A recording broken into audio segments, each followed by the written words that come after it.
Welcome. And to episode 257 of Doctor Who Time and Space, a weekly Doctor Who podcast starring me, Lewis Moon. And me, Dr. Cool. Sorry, we're just munching snacks. Eating Skittles. In fact, eating Skittles, we had probably the tinniest intro music we've ever had. We did. Because we're doing it a bit ad hoc today, and we used mobile phones to play it. Indeed we did. So, hello everyone. Hi. Hello. It's a Thursday. We hardly ever do Thursday podcasts. No, that's right. We've never done one before. No, I don't think we have. I think it might be the only day we've not done a podcast. Probably, yeah. We're here today for episode 257 of the show. We've got a lot in store for you over the next hour, or probably just under the next hour. Yeah. So, okay. So what do we have on this week's show? We will be looking back at Series 2 of New Who, the first series we have completed on the randomizer and finished reviewing.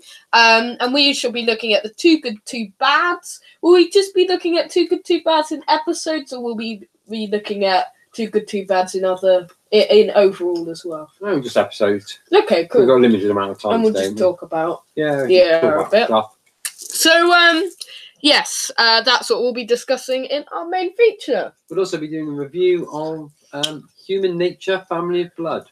We'll be looking at the latest news and views. And we'll be pressing the magic randomizer. Indeed. Good. Yes, we will. So, what have you been up to? Few things. I mean, what should I say? Should I say things I've just done pre-Saturday, or should I just say things for just say everything you've done, really. Okay. I think not everything. Not everything. I won't say everything. So I woke up on I watched a few films. My Sky Cinema thing. I got a month of movies for £1, which is quite a good deal. So I finished listening to those over the past week. Watching those. What's wrong with me today? It's Thursday. You're not used to doing podcasts. Yeah, I'm not used to doing podcasts on a Thursday. I've been watching a few movies. Let's think. So, trying to think what I watched 2001: A Space Odyssey. So I'll do ones you'd most be interested in as Who fans first of all.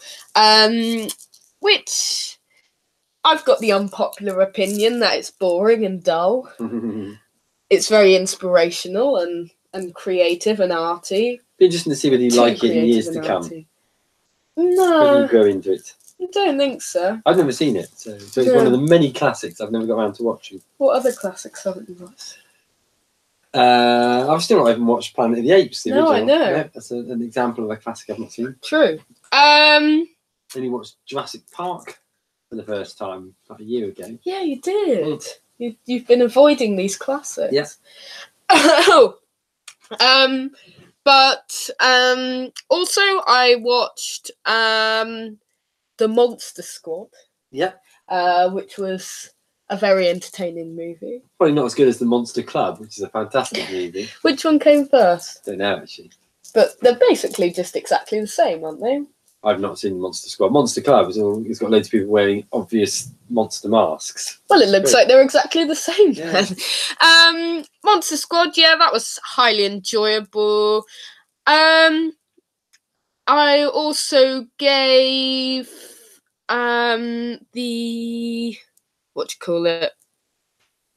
another sci-fi classic, Invasion of the Body Snatchers from 58 ago. And let me just turn off that. I don't want phone calls, so I'm going to be turning off my phone now. That was very good though. It's all going on the bat phone. It is all going on. Let me turn it over. Yeah. Sorry, just a load of things going on there. It was a really good film, I think, Invasion of the Body Snatchers. Yeah, it's been a long time since I've watched it, but I have seen it before and did enjoy it a long time ago. It's quite ahead of its time, if I remember rightly. Very Doctor Who-y. I think a lot of Doctor Who episodes were based on it. I think the Zygons were based on it. Yeah, I think you're right. Certainly that sort of classic 70s era. There was a lot based on these type of sort of sci-fi edged Gothic horror of Doctor Who, and Android Invasion, I think, was very inspired by that movie. But that was probably one of the strongest movies I watched on Sky Cinema, so very good. Other than that, have I been watching any more movies? I watched The Incredibles. Oh, yeah. The superhero one. Yeah. I haven't watched that until now. It was fine. Yeah.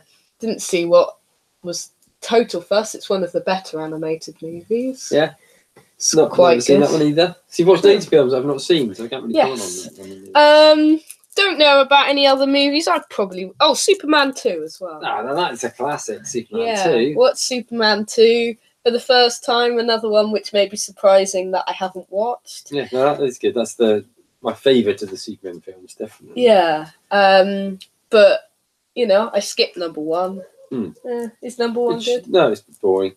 It's a long time since I've watched it. But yeah, but second one's really good with Zod and his 2 cronies. Yeah, no, I love those. Do you know their names?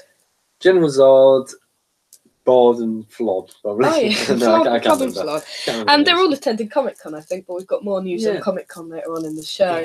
And Doctor Who front, not going to go on to what I've been doing other than this week in a Doctor Who front, but because I don't want to wear it all thin before this week's podcast. But I would say I finished listening to my audio, what was it called? The one with the Paul McGann and India Fisher. I bought a new one as well, but you guys will have to find out what that one is, because Big Finish have redone their sale of 99 tales for 99p. Oh, really? So 99 releases for 99p. Okay. Not all of them for 99p. No, I was going to say, that would be a bargain, wouldn't it? Yeah, but it's still really good for a deal. Yeah. Judging You're going to buy a few? Yeah, I brought a couple because it's a 2-part story and they're meant to be really good, and they have been. So I'll reveal what those are next week. Have you been doing anything, Deco? Other than moving and driving things, probably not really. So not too much geekiness to talk about. Albeit that I've watched a couple of films. Paddington 2, which is cracking, but not very Doctor Who related. I like Paddington 2. And The Road to Tabitha, which was interesting. Interesting film, quite interesting nice. Selection of films. Yeah, but nothing sci-fi. Walking related, Dead. Really. Oh yeah, we're still watching Walking Dead. A lot better this season, definitely. Yeah, it's half a season. Yeah, but it's not necessarily back to its quite as strong as it's been in the past, but it's certainly somewhere up there. No, I mean, I don't watch Walking Dead, but I can tell that it's probably wearing a bit thin, is it? Maybe to a certain extent, but I think the thing is it's difficult to keep a program like that quite as fresh. But it's good. It's strong. It's like keeping EastEnders fresh or something. Really, it's impossible. Impossible, yeah, because it's never fresh. Yeah. Let's deal with that. Yeah. Should we move on to the news? We should. Yeah, we should. I haven't got a handy jingle, so you might just have to go and talk through it. So I'm eating sweets in the meantime. The news, yeah. It's very unprofessional today with our sweet eating. But it's sweet eating. We've got no sound effects or anything like that. We've got a shorter show. We're trying to cram it all in because we've got a lot to talk about. Yeah. And because of all my moving stuff, that's why we didn't do it last Saturday. So we're just a little bit up in the air, aren't we, at the moment? Yes. All a little bit different. But there we go. We do what we do. I won't talk any longer because we've got a lot to cram in. But we've got a very interesting news lineup for you today. Actor and comedian Lee Mack has revealed that he has a guest role in Series 11 of Doctor Who. Do you know who he is? Yeah. It's an interesting one. It is an interesting one. I don't need any more sweets at the moment, Deco, I'm going to eat them whilst you're I've got a number of them to eat already. Yeah. I'm waiting for when you do more talking. Yeah. Speaking on Radio 4 alongside Sharon D. Clarke, you recognise that name? Nope. Oh, she was already confirmed to recur in the upcoming run. Okay. So he said, "Not only am I excited about the idea of someone being in Doctor Who, I'm also probably going to be in it as well. And I wasn't supposed to say anything, but because Sharon said that, I thought, well, I'm going to say it then. Mhm. Neither of us should have said it. He adds, I'm a blink and you'll miss it. It's just a little thing. I've just been a fan all my life, so I just harassed them until they gave me a little part in it. I even sent Chris Chibnall a video of me getting out of my own TARDIS, which I own, with a Dalek, which I own as well. And I said, come on. Lee Mack, I think, is quite a funny guy on Would I Lie to You? I mean, he seems quite unfunny on some of his other shows. Like No, he's that. funny. He He's a funny leads on comedian. his own, but he's quite quick Mm. in terms of a comedian. Yeah, I like him. Yeah. It's genuinely a true story. I've got a TARDIS at home. It's not bigger on the inside. Then I said, come on, give me a part. And he said, all right.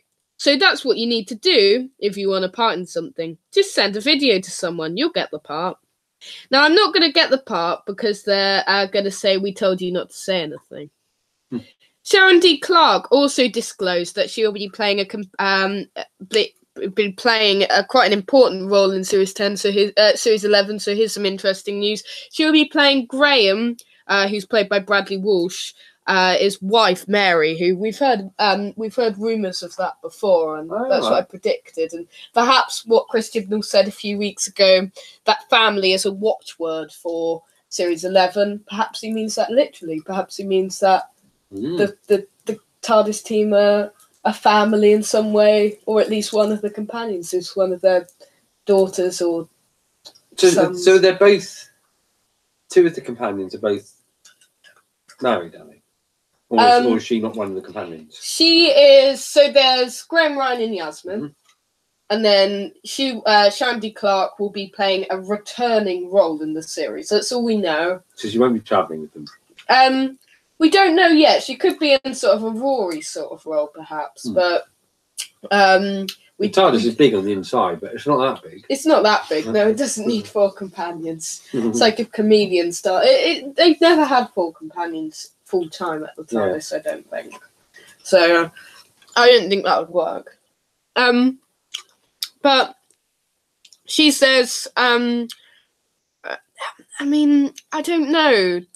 I just think there's quite a lot of companions, but it's not been confirmed who exactly she'll be playing and what her part in the show will be. But there are a few spoilers that I know, but I don't want to reveal what they are right yet because I don't want you guys hearing those. I do like the idea of a husband and wife companion team. That are husband and wife at the time when they get involved. Not like I know Rory and Amy were married, but that's different in my mind because that happened midway through the companionship. Yeah. She said, I am a human and Bradley Walsh is my husband and he's human, and I think that's as much as I can tell you. So do you think all of the 3 companions will be human? Yes. I think it's kind of obvious, isn't it? Because I think so. Well, they could be time, or it could be another granddaughter, Susan regenerated. Yes. I think it'd be quite interesting if the Doctor became... If one of the companions was from the future or the past or from, some sort of different background, so that it would be quite different. Someone who's not from present day Earth. Yeah. Yeah. It would. So but I think that would be interesting. We'll see. But I do like the idea of a family unit. That'd be quite good, yeah. But Jodie Whittaker wouldn't be a family figure. Let's talk about what should we go on to next? Let's talk about this. So some exciting news for Comic-Con. So as you may know, for the last 2 years we've been attending the London Film and Comic-Con event, and we've been hosting shows about those when it's time over the summer in July. And now we've had some very, very exciting news about London Comic Con. So former Doctor Who star Christopher Eccleston, aka the Ninth Doctor, shall be set to appear at London Film and Comic Con 2018. So Christopher Eccleston, the actor who played the leather jacket wearing Ninth Doctor in Doctor Who, will be appearing at London Comic Con. This will mark his first ever signing at a convention, so that's extra special. The Sci-Fi Festival revealed the news on their Facebook page, saying the actor would be appearing on Sunday, the 29th of July, at the Olympia London event. At least one of Eccleston's successors, 12th Doctor Peter Capaldi, is also due to appear over the weekend. So it's a mega event, which I think is good and it's bad, because there's only a limited amount of money, and like with yourself, for instance, you get to meet one of them. Probably. Yeah, no, it's and true. You look at it and you think, well, chances are you'll never get the chance to meet the other one now. Yeah, it's true, and it's a shame. I mean, we're definitely meeting. Went last time, next time or something. That would be good. Yeah. But they've said that there'd be another big Doctor Who announcement, I think, as well. So perhaps there could be like David Tennant or something attending too. So. Yeah, David Tennant would be bigger news, I would think. I think so. Yeah, I think he could warrant the big guest, perhaps, because he's a big name. Otherwise, it definitely. I mean, Christopher Eccleston's a great guest to have, particularly for Who fans. But I don't think it was as mega an announcement as they made it out to be. They said it would be the biggest guest announcement. Yeah, which I don't necessarily agree with. I'm not putting down Christopher Eccleston by any means here, but they've had people like Carrie Fisher there before. They have, yeah. I think in geek circles, he's really a bigger draw. I think Tom Baker. Imagine if it's Tom Baker. Tom Baker would be amazing. Yeah. I think we'd have to put off Peter. Would we put off? What would you do? I don't know. If they had those three there, there's three people who would probably. But I think Peter Capaldi would be the most likely of the three to attend again. I know it would be quite unlikely, but yeah. What to do? What to do? It's a dilemma. I don't know. Leave your comments below. His companion Pearl McKee, who played Bill Potts on the show, David Bradley, the first Doctor during the most recent Christmas special, 6th Doctor Colin Baker, and 7th Doctor Sylvester McCoy will also be at the convention. The news will be surprising for Whovians, as Eccleston has previously avoided such events. So here's the tricky part. So if you really thought, oh, I've learnt about this, I want to go to London Comic Con, Eccleston will be signing autographs for the price of £95 and appearing photos for £85, according to the Comic Con website. So I have a real problem with this, because you said I might be ruining your next line, but you said like a diamond pass to get all the various bits is about £250. It is. You can go on holiday for that. I know you could. It's ridiculous. Recently, Eccleston has been much more talkative about his time on Doctor Who, as you may know. We know that, unlike Capaldi and McKee, Eccleston is not due to appear on a stage talk. And we know that, surprisingly, although Christopher Eccleston is unhappy about his time on Doctor Who, he will be doing a photo shoot outside of his TARDIS. Okay. So that's quite unlikely news, but yeah, I don't think he's not upset about his. He liked his character of the Doctor, didn't he? He wished he had the opportunity to expand on it. He just wasn't happy with the direction that the showrunners were taking things. I think I'd agree with that. So that's some really interesting news. Comic Con's only just under 4 months away, isn't it? So big, quick, massive event for Doctor Who fans in particular. It's very much so this year. So I mean, more guests will be announced. We know that tomorrow, so Friday the whatever it is tomorrow, 6th, yeah, Friday the 6th, there will be another big guest announcement. Although they're saying that. Although there's been lots of complaints about all of that. Yeah. Maybe we'll talk about that on another show. Yeah. Who do you think it'll be? Don't think it'd be a Who one this time. No. Although if you said that there's another big Who. Apparently, I read that somewhere. Yeah. Don't know. Interesting. On other news, Silver Screen have announced the date and track listing for the long overdue Doctor Who Series 9 soundtrack. It's finally due for release on April the 27th, 2018, both physically and digitally. So for some reason, for many, many times, this Series 9 soundtrack was so anticipated. I don't know what it was. Which one's? I get one of those seasons. Wait, season 9? That was the second pick, but your favourite one. Yeah. I thought it was. Yeah. That's never been released before. It hasn't, no. Oh, So okay. it's been very anticipated for a long time. So they're finally releasing that, and that's coming out on April the 27th this year. Did they release all the season 10? Not yet, no. Okay. I bet that will be years before that happens. There will also be a limited edition version that features an additional booklet with Stuart Manning poster images and slipcase. The edition will be generally available on other sites, but is limited in number. The standard edition is the same as the limited edition, but does not include the slipcase or additional booklet. So I'm going to grumble again now, and I don't grumble back too much, but the podcast is my one mechanism for venting. And of course. It does annoy me quite to what extent these days, as a civilization, we completely milk things and rip people off. So yeah, we do. These various different versions of the same thing with different booklets, all the stuff with Comic-Con with the amount they charge and everything is, I mean, and I guess really it's probably geeks' own fault, because geeks being so dedicated to the act of geekdom that they I guess they've let open the drawbridge to the marketing machine to enter. True. But yeah, I do have a bit of a problem with it. It is an interesting opinion. This all-encompassing 4-part collection features general cues on discs 1 and 2, the complete score from the episode Heaven Sent on disc 3, and on disc 4, the Christmas special, The Husbands of River Song. 5-time BAFTA nominee Murray Gold recently confirmed that he is stepping down from composer duties on the show after 12 years of providing some of the finest music to be heard on contemporary television. This is also the 12th silver screen release of his music from the 2005 revival onwards, and underlines the breadth of Gold's composing skill across over 2.5 hours of music.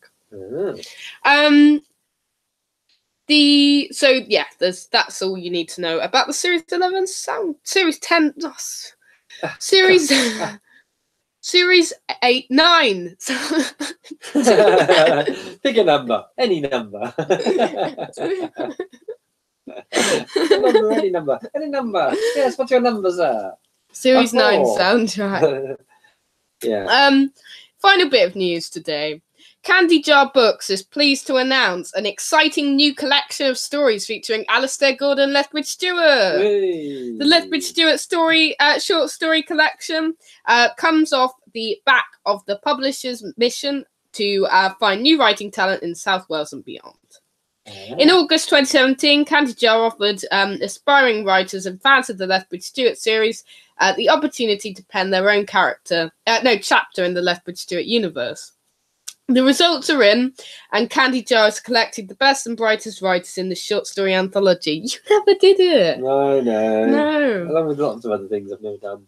So the book features 8 exclusive short stories featuring Lethbridge Stewart at various stages in his life. This is a chance for fans to see the Brigadier like we've never seen him before.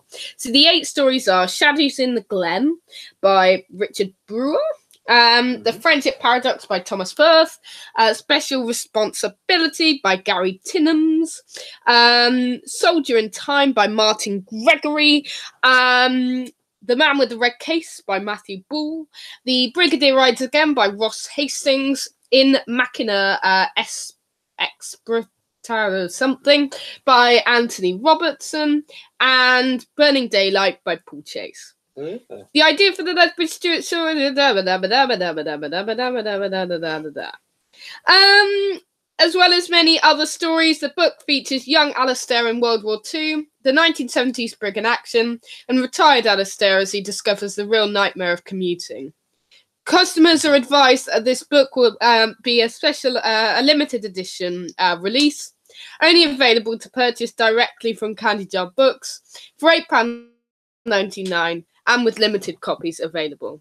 The short story collection is in part a celebration of the 50th anniversary of the Brigadier and comes alongside Candy Jar releasing another limited edition release, Lineage. So Lethbridge Stewart's back again, and I think next week we have more Lethbridge Stewart news, if I'm right, probably. The weekly Lethbridge Stewart news item. Hopefully, we have some kind of Lethbridge Stewart news announcement next week, but I don't know. Have we got any other news, or should we crack on with our I think we should crack on with our main item. Okay. So that's going to be the Series 2 roundup. 4, 5, 9. 8, 9, 2, 5 then. There we go. So the Series 2 roundup, basically, every time we complete a series from now on, so this is a new feature, which won't happen that regularly, but I suppose it will happen more regularly as the podcast goes on over the next few years, and the randomizer goes on as well. But this feature is going to be a roundup of the series when we finish them. So, for example, now we finish our first ever series on the randomizer, excluding Christmas specials, which was Series 2 of New Who, the one with David Tennant and Rose.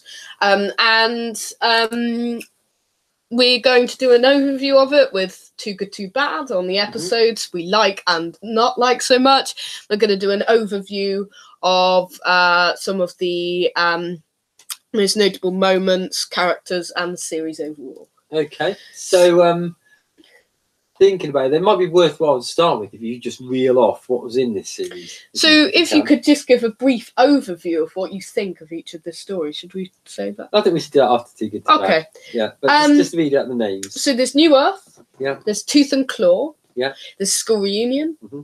There's Girl in the Fireplace. Yeah. There's Rise of the Cybermen and Age of Steel. Uh-huh. There's The Idiot's Lantern. There's The Impossible Planet and the Satan Pit. Uh-huh. There's Love and Monsters. Yeah. There's Fear Her. Uh-huh. And there's what's it called? Army of Ghosts Doomsday. Okay. So those are the list of episodes for the series. Sounds like there's quite a lot in it when you listen to it like that. It does sound like, there's a few classic ones I think in there. Not all of them are classic. Some of them are regarded as very good. But... It's weird though, isn't it? Because you immediately think of it as being one of the weaker seasons. Yeah, because it's got some of the episodes that people think are some of the weaker ones. Yeah. I think there's a number of those, but we'll go into those later. Yeah. So, do you have the theme tune for this? I do. I think. Let's see. Does it happen? It works. Wow. What is Too Good, Too Bad then? Too bad. This is the moment where we think about two good things associated with any given subject, and we think about two bad things about any given subject. Because some things are too good, and some things are too bad. And we always think of one apiece. So we do. I'll have one good and bad, and you'll have one good and bad. Indeed. Do you want to start today? Yeah, because you never get to start. Okay. I think I will pick this one. There's two in particular that stand out for me. Yeah. But I will go for one, and you may well go for the other one, I'd imagine. Of course. Stephen Moffat's second story. Yes. For Who? Girl in the Fireplace. Yeah. Now, it's not a perfect episode. There's things about it that annoy me. One of which being David Tennant's face. Yeah. That facial expression he always pulls, and he seems to do it really OTT at a number of points in this episode, if I remember rightly. But with the horse and everything. Yeah, that's it. But the actual concept of it, I love the monsters in it. Clockwork Droids are fantastic. Really, really creepy. I like the whole idea of them waiting for this woman, sort of watching her through the sort of mirror or whatever, until she gets to a certain age. I think that's fantastic. Yeah, it's really, really strong. Yeah.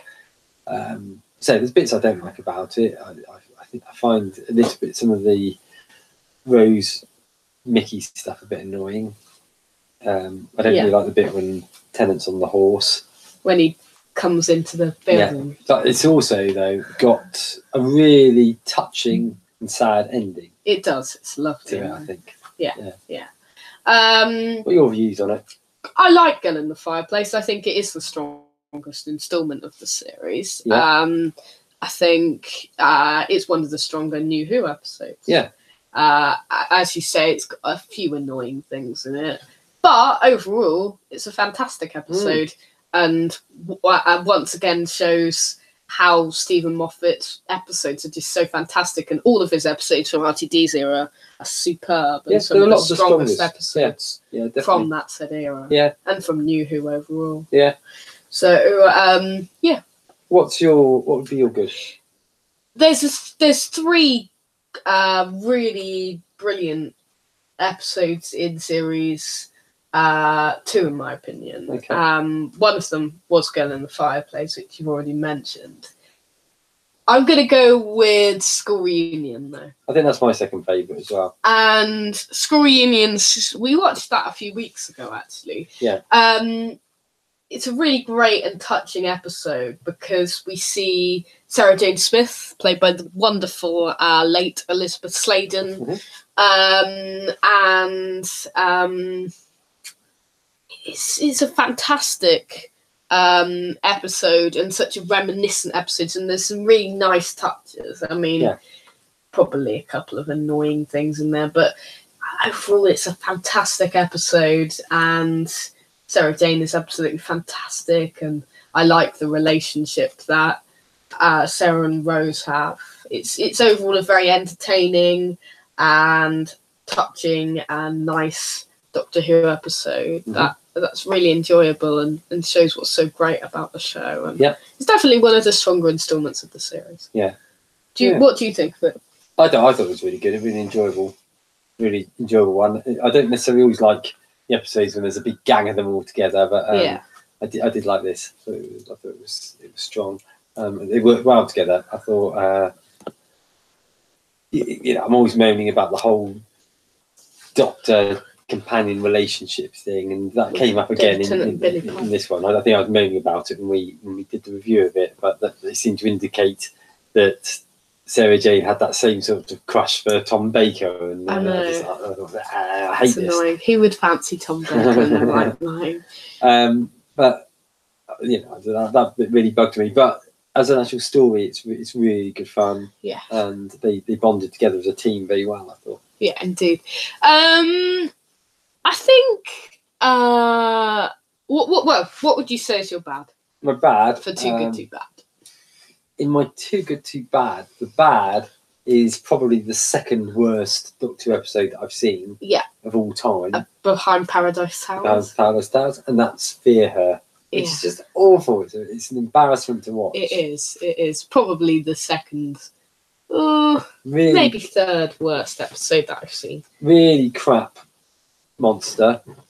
Really childish episode, and that really irritating Doctor carrying the Olympic torch bit. Yeah. Which is one of my low points in Doctor Who history. I know, it is quite annoying, isn't it? A lot of people do really like that bit, don't they? I hate that bit.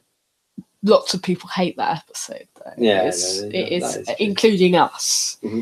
It is an awful episode of Doctor Who, and it's embarrassing and makes you just want to go on a Doctor Who break for a few months. Yeah. Although not most episodes aren't like that. Yeah. For my bad, I'm left to go with one that isn't necessarily that bad. It's all right. It's very experimental and isn't as bad as people say it is, although it's a bit bad. I mean, some things about it are bad, but overall it's quite an entertaining little episode. Love and Monsters. Yeah, I enjoyed Love and Monsters. Yeah, it's good, and in parts. The Doctor's hardly in it. Yes, he is. But that's something which we saw again happen with Blink. Later. And Turn Left as well. Yes. But trying to click that. It's a nice little episode, but it's the second worst episode of the series. Mm-hmm. Not a big fan of it overall, and it is definitely one of the more throwaway and weaker episodes of New Who, and sadly has to come down there with some of the weaker, and then particularly in this series of the show. Yeah. But yeah, it's okay. Yeah, it's fine. It's not as bad as people say it is. It isn't as bad as Fear Her. No. Nowhere near as bad as Fear Her or Paradise Towers on that matter. Yeah, that's it. I quite like it. Yeah. Perhaps I could ask you then, as we've gone past Too Good, Too Bad, are there any underrated or overrated episodes in this series other than those we've discussed? Should we go through them and give an opinion? Yeah. So, New Earth. Do you think that's overrated or underrated, or do you like it? It's throwaway. It's I like the look of it. The weakest opener, I think. Yeah. Of New Who, Yeah, that I it is. can It's a think very of. weak opener, actually. Yeah. Yeah, it's okay. Yeah, it's very, very throwaway. Tooth and Claw. That's a good episode. I like Tooth and Claw. I think that's probably a bit underrated. But it was quite highly rated, actually. Yeah, I don't like the whole Queen Victoria thing in it, but... Yeah. I really enjoyed it. I was really pleasantly surprised when we rewatched that last year. Yeah, that felt like the sort of action-packed Who episode that we were hoping for, wasn't it? Like what we need with the Chris Chibnall era of the show, I think. Yeah. We've been through School Union and Girl in the Fireplace. Rise of the Cybermen and Age of Steel. Don't like that much. No, it's okay. Yeah, it's just very bring back the Cybermen. New Who Sidemen. I'm not generally, up until the recent ones, haven't been overly... World Enough and Time is excellent. Yeah, Dark Water's quite good. I haven't been overly keen on those. And I grew up loving the Sidemen stories, but not overly keen on those ones. It's quite meh. Yeah. Idiot's Lantern. I really like this one. Yeah. Now, I know people generally don't, but I think this is the one I was thinking of when I asked you the question about underrated episodes. Yeah. 'Cause I actually think this is one of the strongest ones in this season. Do you? Yeah. Would you say that? Yeah. Really? I really enjoyed it, yeah. It's one of your favourite Mark Gatiss ones, isn't it? Definitely, yeah. Second favourite? Maybe, yeah. Yeah. Impossible Planet and the Satan Pit. That's a good one. That was the other one that I was thinking of in I really good episodes. I probably don't like it quite as much as you, but it's a good introduction to the Ood. Yes, I really like it as an episode. I think it's a nice sort of example of what Doctor Who needs to be. Yeah. And then finally, Army of Ghosts and Doomsday. I like Army of Ghosts. Yeah. I do like the Cybermen's appearance in this one. Yeah. I like the whole concept of them being seen as ghosts good, and things. Don't like the second part. It focuses too much on Rose's departure. Mm-hmm. Yeah, I mean, she was a long-running Doctor Who companion in terms of she was there for 2 series, which is quite long-running. It's OTT. It is. Don't like all the stuff. Is this one of the one with the Daleks in it as well? Yeah, Daleks and Simon. Don't like all that. It has some funny lines. There's that great line when the Dalek says that one Dalek destroyed all the Cybermen or something like that. Yeah, which is quite funny, 4 Daleks versus like millions. Yeah. Simon. But overall, that episode is nowhere near as good as part 1. It isn't, no. It focuses too much on Rose. Yeah, I really don't like the ending at all. It's everything I hate about slushy New Who companion and Doctor love affair stuff. I hate It's that. probably the most blatant version of that we get, and it was very present throughout RTD's period, particularly David Tennant's era. But I guess just David Tennant's really. You didn't really see too much of it with Eccleston, did you really? But there was loads of it with David Tennant. There was lots of it, tons of it. What was I going to say? So, just a few final things to say about Series 2. Yeah. Introduces some interesting creatures, interesting monsters, doesn't it? I mean, we see a return to Cassandra. Yeah, we do. We see the first appearance of the Cybermen in New Who. Yeah, obviously we're not too fond of them in New Who. The Ood as well. Yeah. We see them for the first time. Yeah. Daleks versus Cybermen, that's quite an important Doctor Who moment, and it's something that is quite surprising they've never done it before. Yeah.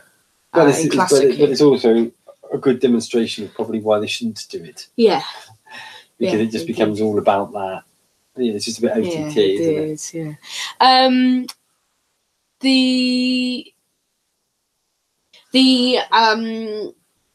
Let's give an overview on some of the characters and stuff. So, what are your thoughts of David Tennant and Billie Piper in this series? I just find the relationship thing overpowers it to me. Yeah. I quite like Rose in the first series. I'm not very keen in the second one, and that's just really the dynamics between her and Tennant. Yeah. I think RTD just rammed that whole love thing down your throat. It's like It's really annoying. it's like, oh, we've got a doctor now who's really good looking. Let's have everybody fancy him. I know it wasn't that popular, really, was it? The Rose and 10th I Doctor don't know. thing? I don't think know it too was. much. I think they thought it was going to be popular. I think probably it was popular with like teenagers and stuff. But it's just, Yeah, I didn't like it. I didn't like it at all. I don't know. But there is some really good It's stories, awful. and it's, you know, it's, if I was to think through all of the New Who series, I think before we'd watched the whole series, I would have said it was probably the weakest series of the lot. But I'm not sure it is actually, because there are some episodes in there that are very, very, very I strong. think it's the second weakest of New Who, in my opinion. I think there's some really good ones in there.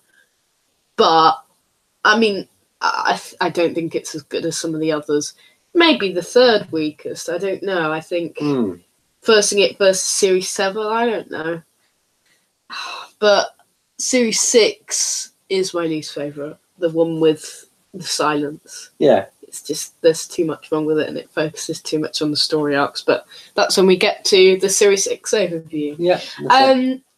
One final thing today is give your final overview of Series 2. So what's your roundup of watching Series 2 on the Randomizer? Okay, I mean, I'm probably only just going over old ground really of what I've just said, but some really good stories in there at times. Focuses a bit too much on Tennant and Billy Piper in terms of the love interest. Yeah. And I find that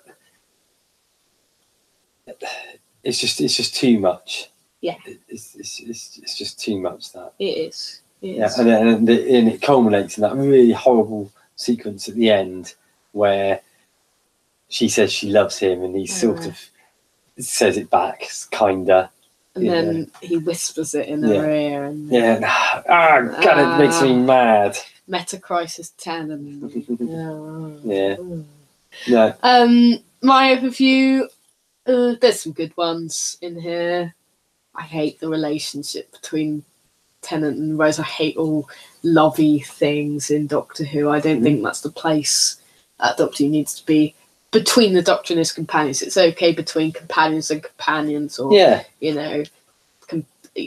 it's just a bit weird. I think. Yeah, the Doctor and his companions, and I hope they don't really do it as much in the future, particularly with Whittaker and the Doctors that are to come. Yeah, I know they didn't do it with Peter Capaldi because he was an older Doctor, but whether they do it with Whittaker. Yeah, although strangely they did make it quite flirtatious between him and River Song, albeit they were married. Yeah, and they're around the similar age group, aren't they? Yeah. I think, it's an interesting series. I think this one. It only came to us that we watched all of them quite recently. So let's round off Series 2 then. Okay. Yeah. Good. Indeed. Right, well, we better crack on with the next one. We're running quite short on time. We want to fit a review in. Yes. So we're going to review Human Nature. Family of Blood, yes. So, Human Nature Family of Blood is the 8th story of... No, not the 8th story. It wouldn't be the 8th story. It's the 7th story of Series 3, which is the one with David Tennant and Freema Agyeman as the 10th Doctor and Martha. But yeah, it's quite an interesting Doctor Who story. Yeah. It's quite different for various reasons, but we'll discuss that when we get to the plot. Cool. Okay, I'll keep this quite brief, mainly because I usually sort of look at Wikipedia's write-up and then just paraphrase it. Would you like the Wikipedia? No, I'm going to just do it off my head today, I think, because we're a bit short on time. Basically, this one starts with the Doctor and Martha desperately trying to escape the family of blood, who are getting to the end of their lives and basically want to use the life force, the Time Lord, to keep themselves going. I think I interpreted that right. Yeah. The Doctor, in a bid to escape from them, uses, what do you call it?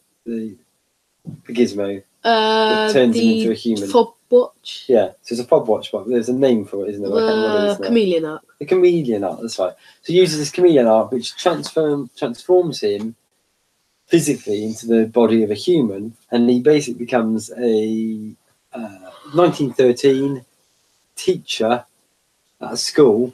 His name's John Smith, a name that the Doctor often uses as alias, but he doesn't realise he's a doctor. So in this life as a teacher, he's experiencing these strange dreams about this weird character called the Doctor, which he's sort of written down in this scrapbook.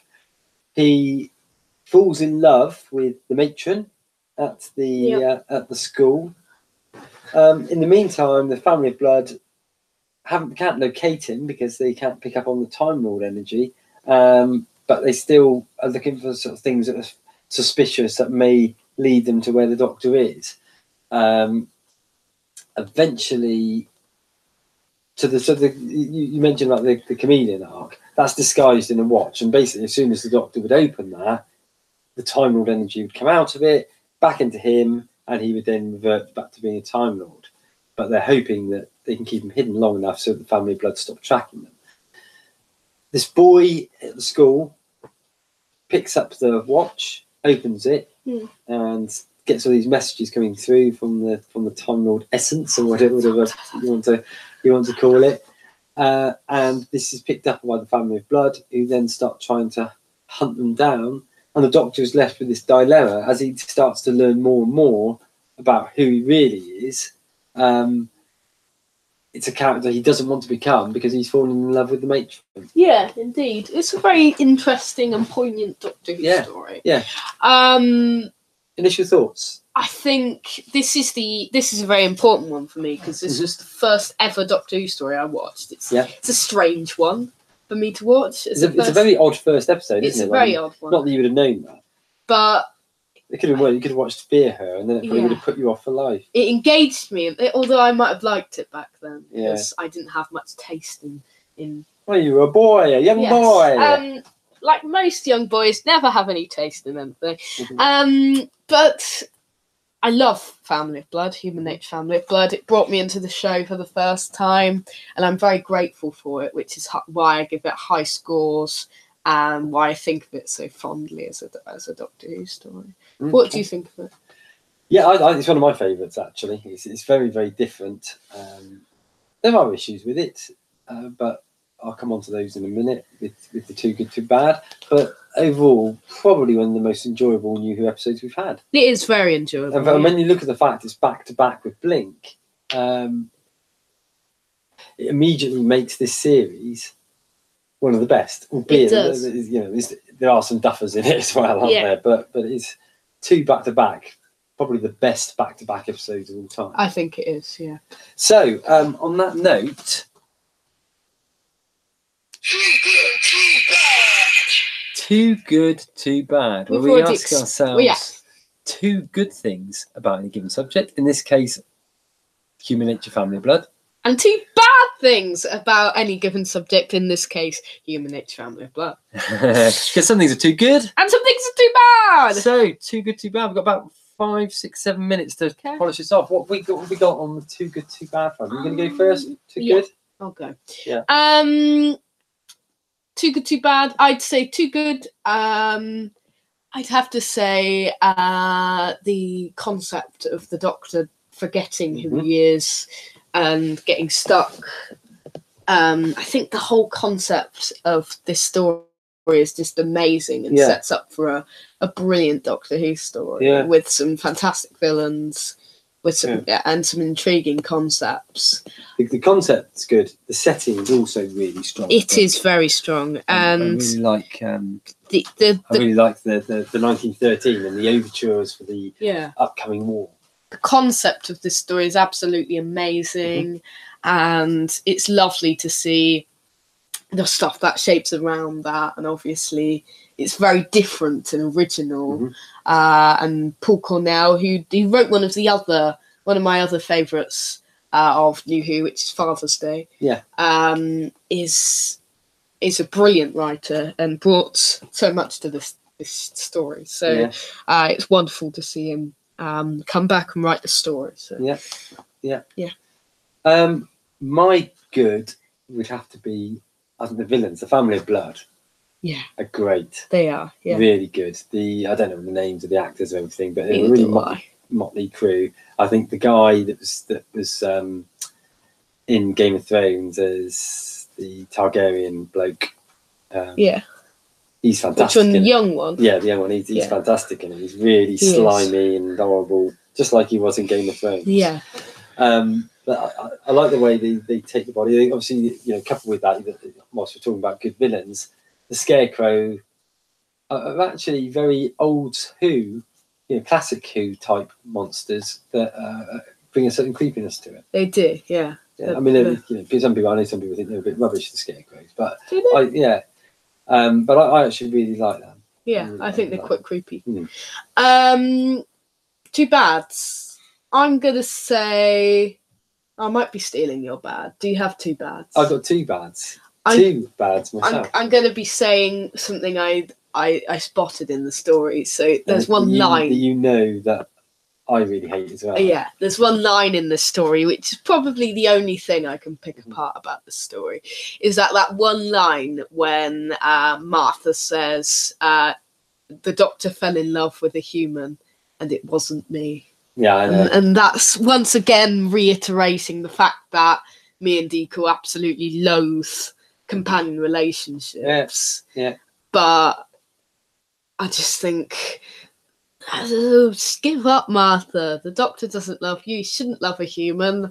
Stupid and romantic, and that's not what Doctor Who should be. No, I do. Maybe stupid at points, but would be, if I was just coming up with one bad myself, that would be mine as well. Yeah. But I have got another one. Yeah. And I mentioned this one to you the other day, and it sort of, by coming out with it completely belittles the whole story. But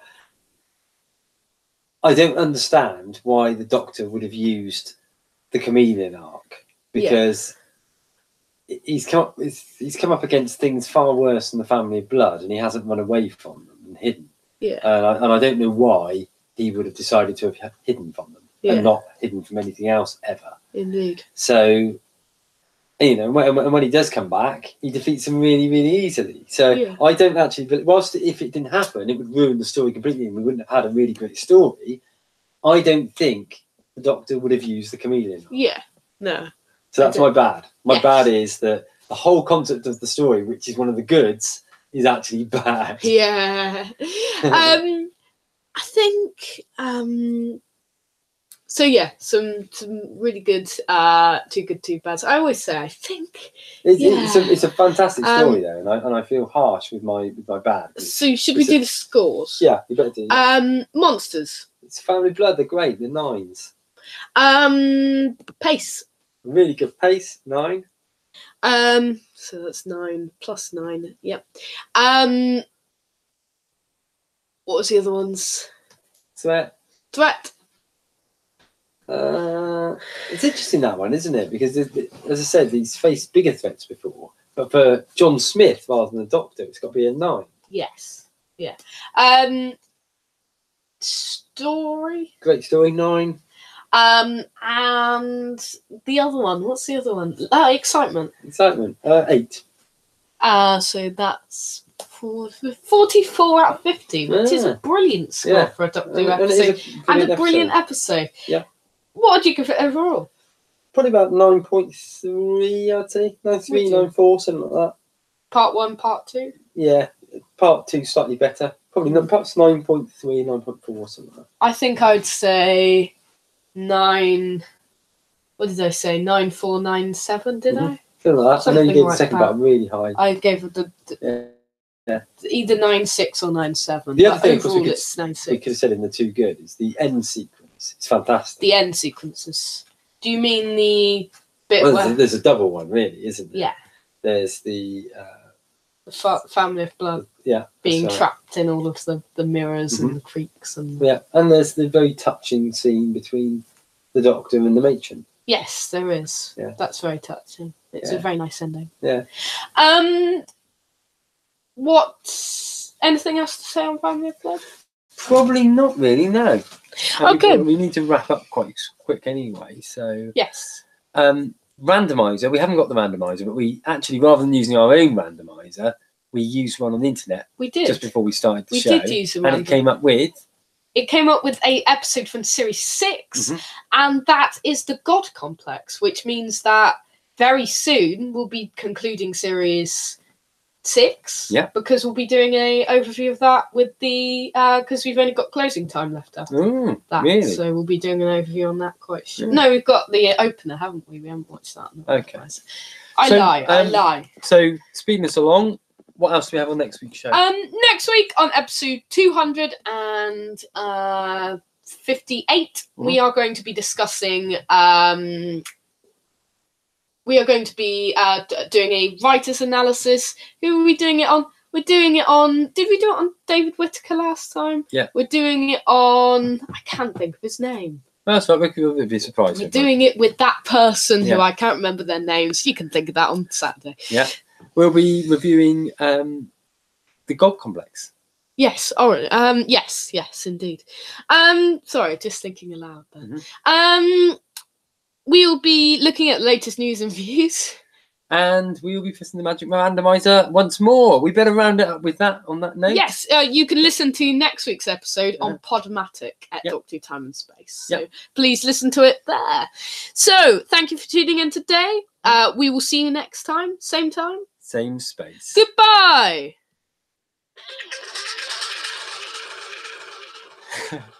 That's great, Max. I didn't mean that to be a really quick ending. I just pressed the wrong one by mistake to make the short one. So. Okay. Goodbye. That's fine. See you later. Have a good days.